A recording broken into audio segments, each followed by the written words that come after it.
On va commencer maintenant une petite série de présentations sur l'accord du participe passé. Et on va commencer de la règle la plus simple à la plus compliquée, a priori. Après, ça dépend des gens, mais dans l'ensemble, c'est comme ça. Donc, la première règle, c'est l'accord du participe passé quand on n'a pas d'auxiliaire.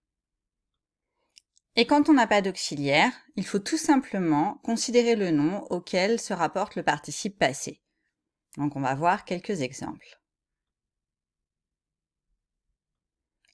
On a ici 4 phrases avec des participes passés pas encore accordés. Donc, elle porte un pull acheté hier, elle porte une jupe achetée hier, elle porte des vêtements achetés hier, elle porte des chaussures achetées hier.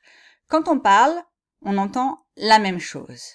Donc, a priori, quand on parle, c'est pas un problème. Mais quand on écrit, c'est une autre histoire.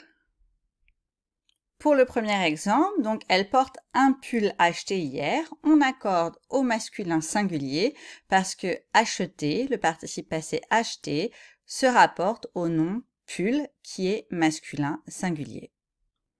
Dans le deuxième exemple, elle porte une jupe achetée hier, on accorde au féminin singulier parce que une jupe, c'est au féminin singulier et c'est la jupe qui a été achetée hier. Donc acheter se rapporte au nom jupe. Elle porte des vêtements achetés hier. Donc ici, on a des vêtements. Donc on sait que vêtements, c'est masculin parce qu'on dit un vêtement. Donc au pluriel, des vêtements, masculin pluriel. On accorde le participe passé au masculin pluriel.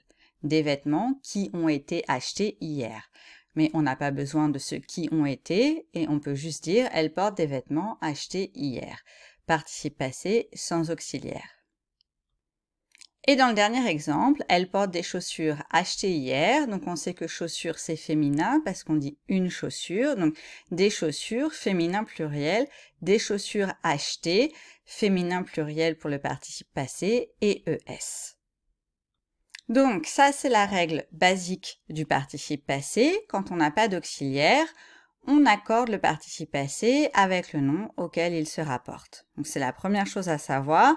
Une fois que ça c'est clair, on peut passer à la suite.